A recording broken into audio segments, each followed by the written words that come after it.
Hey, this is Randall. Welcome back to the Coronavirus Crash Course, the little course that will not make you an awesome online teacher, but will help you get started if there's no other way to reach your students. So today's video, I want to talk about how to design your course in Moodle. If you're working at a school that has just started to use Moodle, and now you need to somehow put your content online. So hopefully in about 10 minutes, you'll be off to a good start at this. So what you'll see when you come in is a menu on the side here, and either a bunch of topics or weeks, depending on how your course administrator set it up. So what you'll need to do, the first thing, is go up here to this gear. This is your magic button that lets you design it. So click here and turn editing on. And when you do, there it goes. So now you can see lots of little edit buttons here. So we can take care of those, but first thing that I want to go to is add a couple blocks. Blocks are sort of like menu items. You have a lot of choices here of things you can add to try and jazz up your site, but there are really two that I would strongly recommend for online teaching. The first is the calendar.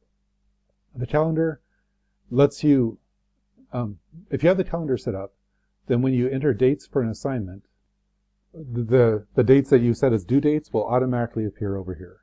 So students will be able to move their cursor over here and see the assignments. And I'll show you how to do that in a minute. And the second block that I would encourage you to add, especially if you're teaching online only, which so many of us are, is a block that will let them see who else is in the course with them at the time. So this online users one is great. Go with that one. And it'll appear below the calendar, but actually I'd encourage you to slide over here, move it up to the top, because when students log in and they see somebody else in their class, it's a motivator. They can talk to each other, they can work together, and it's nice to know you're not alone at a time like this. So I would say highlight the online users up at the top. Now let's start up here, and honestly, out of all these other blocks, and you'll have so many choices, and Moodle is great about offering lots of choices, but you don't need them. So I'm going to focus just on the ones that are really important as you start teaching. So up here, this top part doesn't have a topic because this is your introduction block. This is the block you want to always have showing. So up here you'll put things like, I did the wrong button there. Let me just go back. Here you go. Go to add an activity or resource. So again, you have so many choices in Moodle, it could be overwhelming. My advice is ignore almost all of these. So many are either better with other tools or else they're things that you don't need to teach. And right now we're focusing on needing to teach. So go down here to page. This is the first one you'll need, and add it. A page just adds a web page. It's not interactive, it's just content. So the first thing all courses need is a syllabus. So put your syllabus up at the top, paste your syllabus here. If you just copy and paste from Word or Google Docs, it'll look pretty good. You can adjust the formatting if you need to, but that'll work pretty well. So save it, and if you display it, your page will look just like a web page here. But the nice thing with it is, as you can add the content and it'll just look like a web page. That's all. But your syllabus goes first. Then go up to this menu bar, go back to World Religions. This World Religions is your home page, basically. And that's what it'll look like for the students. Go add another activity up here right away, and the next one you want to add is a forum. Forums have this little speech bubble icon, because that's a place where students and teachers can interact asynchronously. So this next forum that you want to add is announcements. And announcements it's a really important forum because basically this allows you to email everybody in the class automatically. So journal announcements about the course, go here. So go on down a little bit, and this part's a really important one. Go to subscription and tracking, click over here. Now, I have read tracking as forced. That's important because if you have a forum set with read tracking as forced, it means that anytime a student logs in, they'll see under the name of the forum how many unread posts there are in that forum. So it's a little motivator to the students and you, hey, there's some new information here, better check it out. And then for announcements only, and don't do this with all your assignments, but for announcements, do forced subscription. What that means is every time you post, anyone posts here, it'll be emailed to everybody in the class. So it's your mass mailing tool right there. And save it and return to the course. So you now have your syllabus and announcements. The next tool I would add is the checklist. This is, again, really motivating for students because it will allow them to see a list of all the assignments in the course and check them off as they go. So again, I'm going kind of quickly here. I wouldn't even add a title. The defaults are great for this. Only change them if you really need to.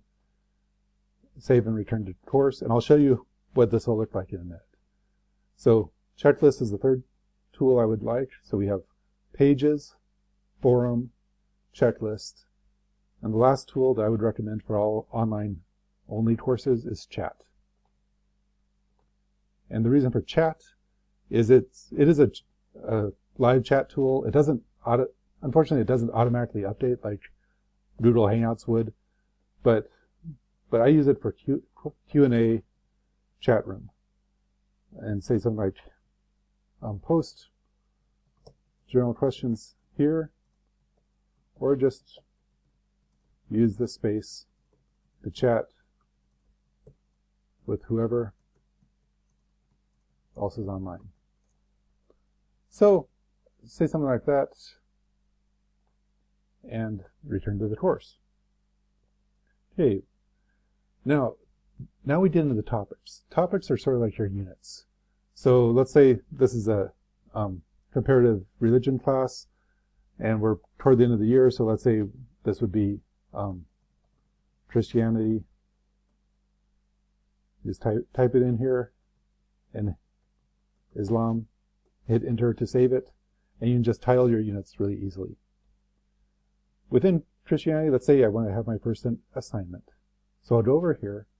Now, assignment is what people tend to click on, but if you click on assignment, that's for something where the students have to give you something that's graded as a summative assessment.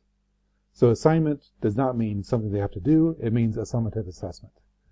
If you do this for like papers that you want to grade and not have other people see, do it for actually that's the main thing I use it for. So anything you want the students to give you that's graded, but nobody else sees it. That's what assignments is for. That's not the most helpful tool here, and I don't even recommend it very much anymore. What I recommend almost always, since I like collaboration in my classes, is using the forum. Go into edit. And notice, I don't know if you saw, but there's a tool there called lesson. That takes a lot more work to set up. Forums is great for starting out. So let's say this forum will be origins to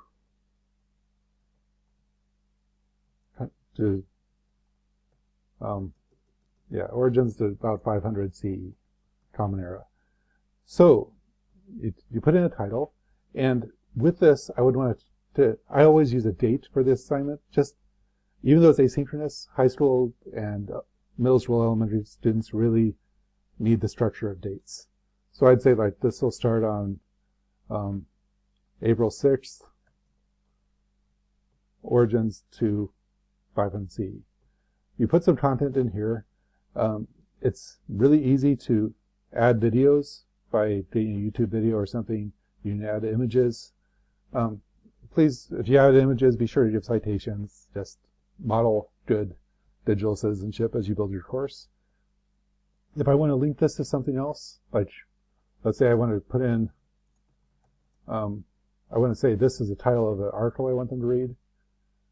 You highlight it, click here, insert the link, and then click on open a new window. That way That way they don't leave the Moodle site. It just opens it in a new tab on their browser.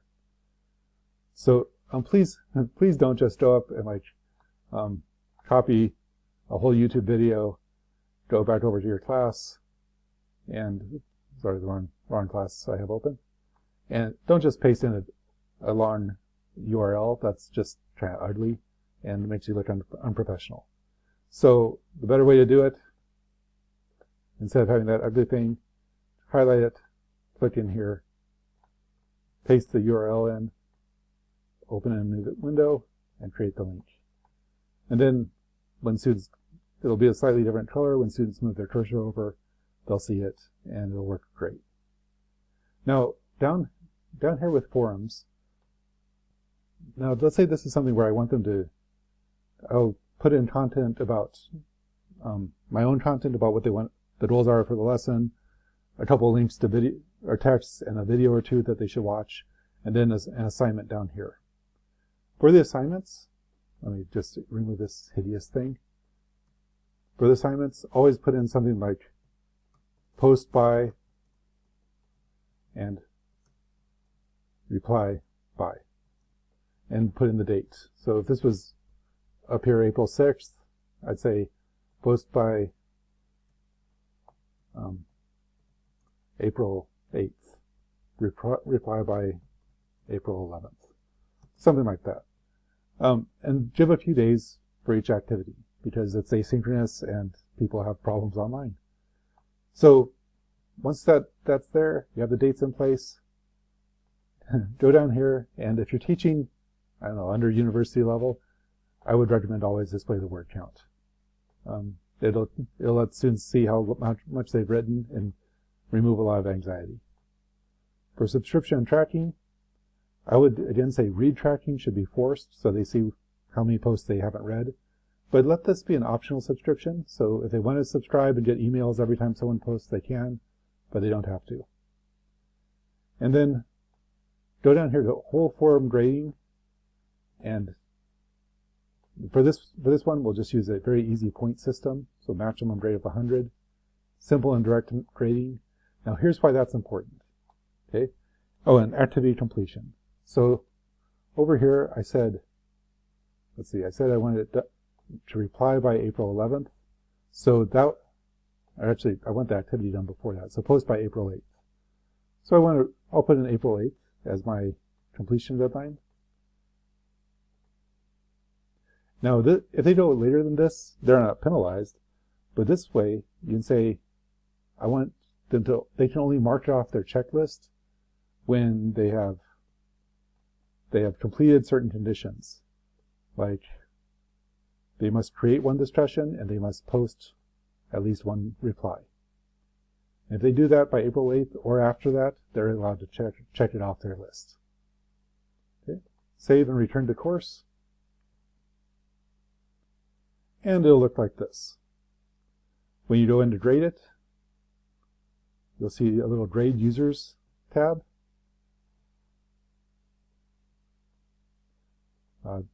There are no discussions yet, so I can't show it. But if there are posts here, you'll click on grade users, and on the right-hand side, you'll see a little grading box that will let you put in how many points they received and put in comments. Now, if you want to later, you can put in scoring rubrics and things like and marking guides. That's great, but I'm not going to talk about that in this video. But hopefully, with the information you have from this little video in under 15 minutes, you can have a start to design your own Moodle class that, when you're done, will look professional, have links so students can click here and say, oh, that's when this April 8th should have this completed. April 6th, they should read this. April 8th, they should have the first part done. They'll be able to go up here to the checklist and